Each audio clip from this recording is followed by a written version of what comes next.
لا حول ولا قوة إلا بالله العلي العظيم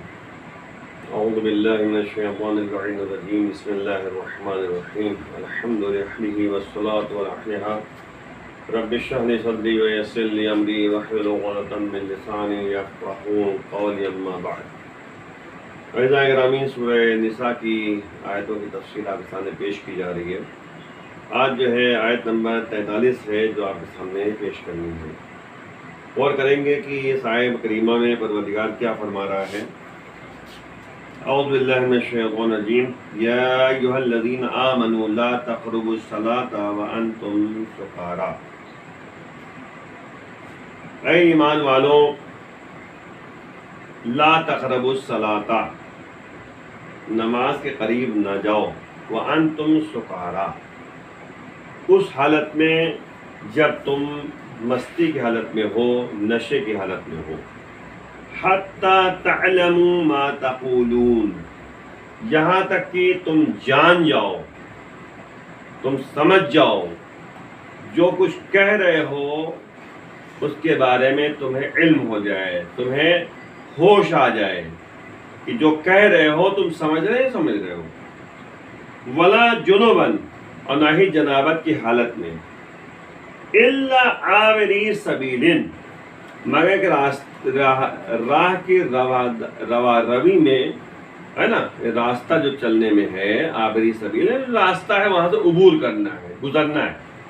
مگر گزرنے کے لیے، یعنی یہاں پہ ایک جملہ کہتا چلوں کہ جیسے جنابت کی حالت میں جو ہے مسجد میں جانا حرام ہے، لیکن جس طرح سے راستے سے گزر جاتا ہے انسان، ویسے اگر مسجد سے ایک دروازے سے گیا، دوسرے دروازے سے نکل گیا تو یہ جائز ہے۔ مطلب کوئی چیز جو ہے، مطلب آپ جو ہے ایک دروازے سے اندر گئے مسجد میں اور دوسرے دروازے سے نکل گئے، عبور کی بنیاد پر ہے، یہ نہیں کہ جو ہے ایک ہی دروازہ ہے تو آپ اندر جا کے واپس چلے جائیں، نہیں، یہ حرام ہے۔ یعنی ایک دروازے جا کر دوسرے دروازے سے نکل جائیے تو یہ عابری کہتے ہیں، عبور کرنے والا۔ تو جنابت کی حالت میں مسجد میں جو ہے انسان عبور کر سکتا ہے، گزر سکتا ہے، لیکن مسجد میں جا نہیں سکتا۔ یہ جو ہے عام مسجدوں کی بات ہے، ورنہ مسجد الحرام اور مسجد نبوی میں جو ہے گزرنا بھی حرام ہے۔ تو حتی تغتسلوا، یہاں تک کہ تم غسل کر لو، یعنی غسل کر لو گے جنابت کی حالت میں۔ جب تم کہتے کہ جنابت کی حالت میں ہو تو اگر غسل کر لیتے ہو تو تمہارے لیے جو ہے کوئی مسئلہ نہیں ہے، مسجد جا سکتے ہو، نماز پڑھ سکتے ہو، کوئی مسئلہ نہیں ہے۔ وَإِن كُنتُم مَرْضَىٰ، اگر تم مریض ہو، بیمار ہو، او علی سفرن، یا تم سفر میں ہو اور یعنی پانی نہ مل سکا ہو، ہے نا، دیکھیں آگے بتائیں، علی سفرن، سفر پہ ہو، اور جاء احد منکم من الغائط، اور تم میں سے کسی کو جو ہے مطلب لیٹرن پیخانہ جو ہے نکل آئے، لگ جائے، پیخانہ کر لیا، اور لامستم النساء، یا تم جو ہے عورتوں سے قریب ہو گئے، ہے نا، فلم تجدوا ماء، اور پانی تمہارے پاس نہیں ہے، فلم تجدوا ماء، تمہارے پاس پانی نہیں ہے۔ بھئی اس زمانے کے بعد جب پانی کی قلت تھی، پانی ملنا مشکل ہوتا تھا، تو اتفاق سے جو ہے پانی اتنا تھا کہ انسان نے لیٹرین صاف کر لیا، ہے نا، یا جو ہے یعنی عورت کے قریب چلا گیا، بیوی قریب چلا گیا، ہے نا، قربت حاصل کر لی،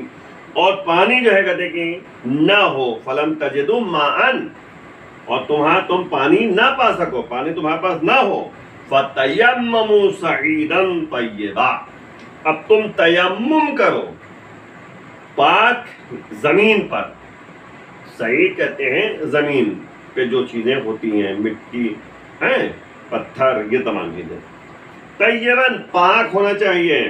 پاک مٹی ہونا چاہیے، اس پہ جو ہے تم تیمم کرو۔ فامسحوا بوجوہکم، تم اپنے چہرے کو مسح کرو، ہے نہیں، مسح کرو کا مطلب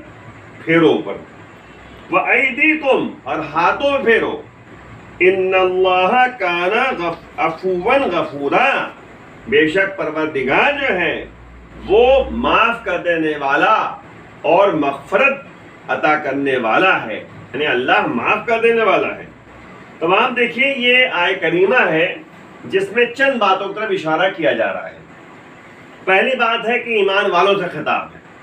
جو غیر مومن ہیں ان سے خطاب نہیں ہے۔ ایمان کہتے کسے ہیں؟ بس ایک جملے میں مولا نے فرمایا نہج البلاغہ کہ ایمان کہتے ہیں دل میں یقین پیدا کرو، انہیں سب سے پہلے دل میں یقین ضروری ہے ورنہ منافقت ہو جائے گی، اور زبان سے اقرار کرو، اور اس کے بعد اعضاء جوارح سے عمل کرو، یہی ایمان ہے۔ ایمان کی حقیقتوں کو اگر جانتے ہوئے ایمان کی گہرائیوں تک پہنچ کر ایمان کے بتائے ہوئے راستے پہ چلے گا تو کبھی سلمان فارسی بن سکتا ہے، کبھی ابو ذر غفاری بن سکتا ہے، کبھی مقداد بن سکتا ہے، کبھی عمار یاسر بن سکتا ہے، اور یہ سب جو ہے علی کے چاہنے والے ہیں اور علی کے ساتھیوں میں سے ہیں، اور روز قیامت جو ہے یہ لوگ علی کے ساتھ رہیں گے۔ تو اگر ظاہر سی بات ہے اہل ایمان میں سے ہے اور پکا ایمان لے آیا ہے تو، ورنہ ظاہر سی بات ہے کہ ایمان کی گہرائیوں تک پہنچنا ہر ایک کے بس کی بات نہیں ہے۔ پھر بھی جو ہے انسان ایمان کی گہرائیوں تک پہنچنے کی کوشش کرے، یقین جس پر کیا ہے اس پر عمل کرے۔ قرآن پر یقین ہے، قرآن کی باتیں مانے، اللہ پہ یقین ہے، اللہ کی بات مانے، اہل بیت اور اہل بیت سے محبت اگر ہے اور ان کی بات سنتا ہے تو ان کی بات کو ماننا بھی ہوگا، محبت ہے تو ماننا ضروری ہے۔ یہ بہرحال جو ہے ہمیں صحیح معنوں میں اہل ایمان میں کون ہے وہ صرف کربلا والے دکھائی دے رہے ہیں کہ جہاں پر اگر حسین کو مانا ہے تو حسین کی بات کو بھی فالو کیا ہے۔ تو وہی مسئلہ ہے جلدی صاحب کے سامنے، کہا لا تقربوا الصلاۃ وانتم سکارا، تم نماز کے قریب نہ جاؤ، کس حالت میں؟ مستی کی حالت میں۔ اب آپ دیکھیں سکارا جو یہاں کہا گیا ہے نشے کی حالت میں، یہ اشارہ ہے اس بات کی طرف کہ نشے کو ترک کرنا ہے، نشہ ترک کیا جائے، نہ کہ نشہ باقی رہے اور نماز ترک کر دے۔ ہاں یہ نہیں مطلب ہے کہ نماز کے قریب نہ جاؤ نشے کی حالت میں، اس کا مطلب یہ انسان سوچے گا میں نشے باقی رہو اور کہتے کہ نماز چھوڑ دو، ایسا تھوڑی نہ ہے۔ نماز تمہیں پڑھنی ہے، ہر حالت میں واجب ہے، نشہ تمہیں چھوڑنا ہوگا، نشہ چھوڑنا ہوگا۔ اچھا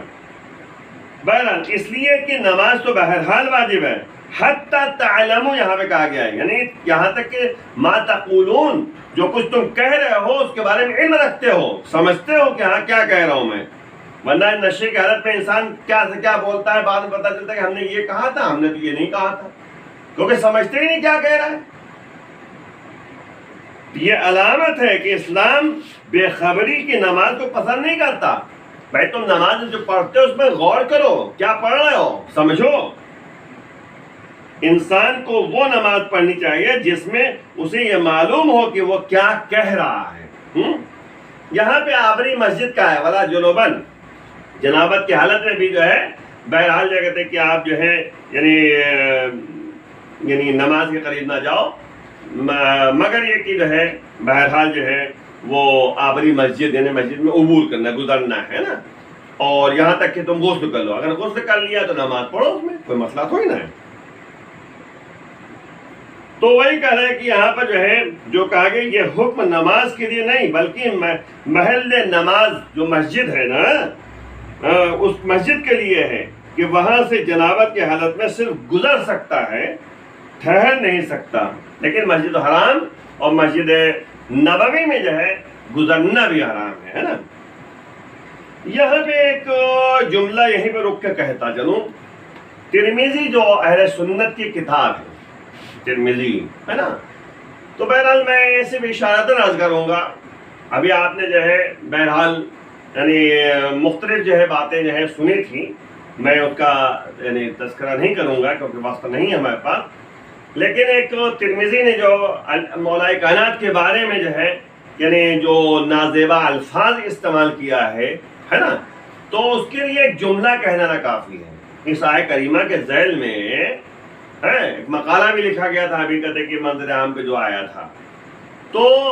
اور ترمذی کا حوالہ دیا گیا تھا، تبری کا حوالہ دیا گیا تھا، تو بہرحال جو کہتے ہیں میں یہ کہنا چاہ رہا ہوں ترمذی نے جو بات کہی ہے، نازیبا الفاظ استعمال کیا ہے مولا کائنات کے سلسلے میں، تو یہ جو ہے میں اتنا جواب سے دینا چاہ رہا ہوں کہ ترمذی سے یا عام افراد سے جو یعنی بہرحال جو کہتے ہیں کہ مولا کائنات کے بارے میں نازیبا الفاظ استعمال کرتے ہیں، تو ان کے لیے ایک جملہ کہہ دینا کافی ہے کہ قرآن کہہ رہا ہے، میں قرآن جواب دینا چاہ رہا ہوں کہ قرآن کہہ رہا ہے کہ انما یرید اللہ لیذھب عنکم الرجس اہل البیت ویطہرکم تطہیرا، انما یعنی صرف ارادہ خداوندی یہ ہے اے اہل بیت آپ سے رجس کو دور رکھے، اور یہ شراب جو رجس ہے، اہل بیت اطہار کو اللہ نے کہا ہے کہ اہل بیت آپ سے جو ہے رجس اور نجاست اور گندگی کو دور رکھنے کا ارادہ خداوندی ہے، یعنی اللہ کا جب ارادہ ہو گیا کہ اہل بیت اطہار سے جو ہے یعنی نجاست اور گندگی اور رجس کو دور رکھے،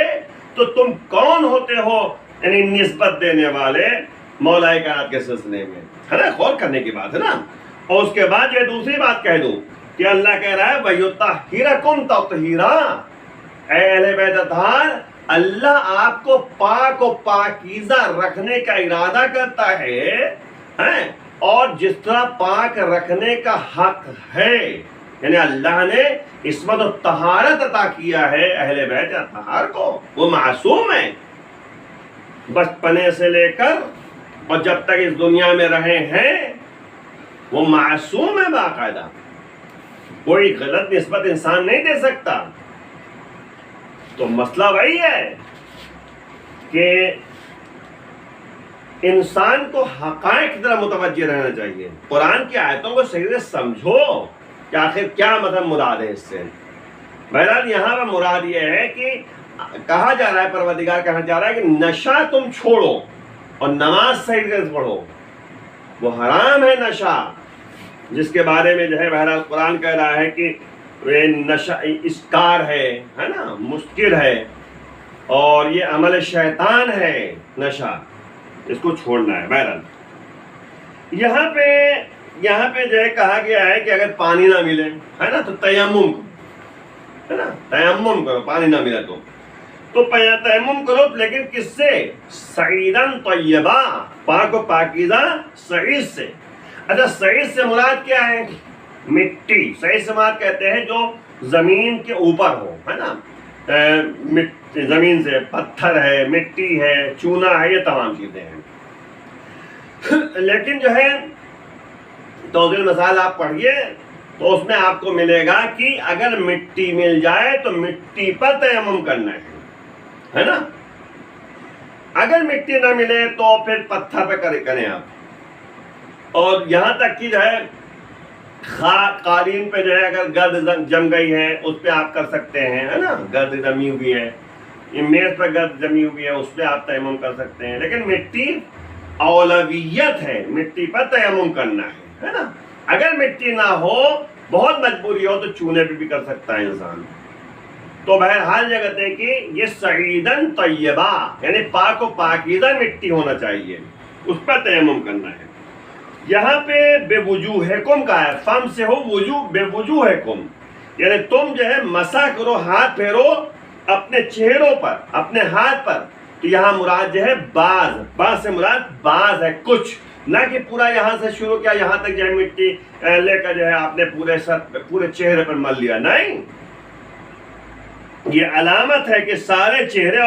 اور ہاتھ پر تیمم نہیں ہوتا ہے کہ پورے ہاتھ پہ تیمم کرو، یہاں کونی سے لے کر پورے وہاں تک، نہیں، بعض مراد ہے۔ یہاں پر واضح رہے کہ اس آیت کریمہ کے 25 معنی لیے گئے ہیں، بیان کیے گئے ہیں، اور ہر شخص نے اپنے نظریے کے مطابق اس کی توجیہ و تفسیر کی ہے، جس کی تفسیر آپ جو ہے کتب میں آپ ملاحظہ فرما سکتے ہیں۔ لیکن کہنے کا مطلب یہ ہے کہ یہاں مراد یہ ہے کہ بعض، اب آپ کو یہیں پہ روک کے ایک بات کہتا چلوں کہ تیمم کرنے کا طریقہ کیا ہے۔ تیمم کرنے کا طریقہ دیکھیں، سب سے پہلی بات یہ ہے کہ رک کر 1-2 منٹ آپ کے سامنے کہ تیمم جو ہے کب واجب ہے؟ جب انسان میں پانی نہ ہو، ایک بات، اور یہاں پہ ایک جملہ ہے مرضہ، مریض ہے نا، بیمار ہو، کیونکہ مرضہ لکھا نہیں لکھا تھا، یعنی وَإِن كُنتُم مَرْضَىٰ أَوْ عَلَىٰ سَفَرٍ، اگر تم مریض ہو یا سفر پہ ہو، ہے نا، تو بظاہر سے بات ہے سفر میں ہے انسان اور پانی نہیں ہے نا، یا مطلب کہ جو ہے بیمار ہے، پانی تو ہے لیکن بیمار ہے نا، پانی استعمال کرنا نقصان دہ ہے، تو تیمم کرنا ہے۔ بہرحال جو ہے اس کے سلسلے میں جو ہے بہت زیادہ ہے کہ پانی نہیں ہے تو کتنی دور تک پانی تلاش کرنا ہے آپ کو. تو بہرحال جو ہے کتابوں موجود ہے کہ اگر اوبر کھابڑ زمین ہے تو ایک تیر پھینکو، جہاں تک تیر پہنچ جائے وہاں تک پانی دیکھو چاروں طرف. اگر جو ہے یعنی زمین ہموار ہے، سیدھی ہے، تو ایک تیر مارو وہاں تک دیکھو، پھر دوسرے تیر تک مارو وہاں تک پانی دیکھو. تو پانی تلاش کرو، پانی پہلے تلاش کرو، نہ ملے تب یہ کام کرو. ہے تیمم کا معاملہ. یا مثال طور پر جو ہے آپ کے پاس جو ہے یعنی پانی ڈھونڈنے کا سمے نہیں ہے، وقت نہیں ہے، اتنی دیر میں اگر جو ہے انسان پانی تلاش کرے گا تو وقت نماز نکل جائے گا، تو وہاں پہ تیمم جو ہے آپ کو کرنا ہے نا. ہر جگہ تیمم تھوڑی نہیں کرنا ہے اٹھا کے بس ٹھیک ٹھاک ہے بس کاہلی میں جو تیمم کرنا ہے. نہیں، آج کل تو تیمم ہے ہی نہیں، مگر یہ کہ جو پانی جو ہے انسان کے نقصان دہ ہو، کیونکہ پانی آج کل بھرمار ہے، قدم قدم پہ پانی آپ کو ملے گا. بہرحال یہاں پہ ایک جملہ کہا گیا ہے غائط. غائط جو ہے پس جگہ کہتے ہیں، جہاں عام طور سے لوگ پیشاب پاخانہ کرنے کے لیے بیٹھتے ہیں. اس سے کنایتاً جو ہے پیشاب پاخانہ ہی مراد ہوتا ہے. تو بہرحال جو ایک جملہ کہتا چلوں کہ تیمم کرنے کا طریقہ ہم نے آپ کے سامنے بیان کیا. سب سے پہلے یہ ہے کہ مٹی پہ آپ دونوں ہاتھ ماریں گے نیت کر کے کہ تیمم کرتا ہوں بدلے وضو کے یا بدلے غسل کے، اس کے بدلے میں یعنی وضو کے بدلے میں واجب قربتاً الی اللہ. ٹھیک ہے نا. آپ نے جو ہے دونوں ہاتھ جو ہے زمین پہ مٹی پہ مار دیا برابر سے، یعنی سانس میں مارنا ہے نا، ساتھ میں مارنا ہے. اس کے بعد پھر جو ہے کہتے ہیں کہ آپ نے یہاں جہاں سے بال اگتے ہیں وہاں سے پیشانے سے لے کر یہ جو ہے کہتے ہیں کہ آپ جو ہے پورے یعنی بھووں کو بھی شامل کر لیجیے، ناک کا اوپری حصہ شامل کر لیجیے. ہے نا. یہ آپ کو جو ہے یہ پوری پیشانی آپ کو لینا ہے، بھووں کو بھی شامل کرنا ہے، یہ ہے نا، بھووں کو بھی شامل کرنا ہے. تو بہرحال یہ کہتے ہیں کہ ناک کا اوپری حصہ آپ کو شامل کرنا ہے. ٹھیک ہے. پھر اس کا جو ہے یعنی دائیں ہاتھ پہ آپ کو کرنا ہے، پھر بائیں ہاتھ پہ کرنا ہے. یہ تیمم کا یہ ہے میں نے برابر طریقے سے ہے نا، پہلے یہ انگوٹھی ہٹا لیں اس طریقے سے. تو بہرحال یہ کہتے ہیں کہ یہ تفصیلی بات نہیں پیش کرنی تھی، لیکن بات ذہن میں رکھنا ہے کہ تیمم جو ہے کب واجب ہے اور تیمم کا طریقہ کیا ہے، یہ آپ کو سمجھنے کی ضرورت ہے. تو بس یاد رکھیے تیمم میں جو ہے پوری پیشانی کو شامل کرنا ہے، بھووں کو بھی شامل کرنا ہے، ناک کے اوپری حصے کو شامل کرنا ہے. ٹھیک ہے. اور اس کے بعد یہ کہتے ہیں کہ بائیں ہاتھ سے داہنے ہاتھ پر اور داہنے ہاتھ سے جو ہے بائیں ہاتھ پر، یہ آپ کو جو ہے کرنا ہے. ٹھیک ہے نا. داہنے ہاتھ سے مطلب بائیں ہاتھ سے داہنے ہاتھ پہ کیا آپ نے اور داہنے ہاتھ سے بائیں پر آپ نے کیا. یہ تیمم کا جو ہے طریقہ آپ کے سامنے بیان کیا ہے. بہرحال جو ہے کہ آخر میں بارگاہ میں دعا کرتے ہیں کہ پروردگار ہمیں اس راستے پہ جس میں تیری مرضی شامل حال ہو جائے. امام کے آوان و سال میں شمار فرما، امام کے ظہور میں تعجیل فرما.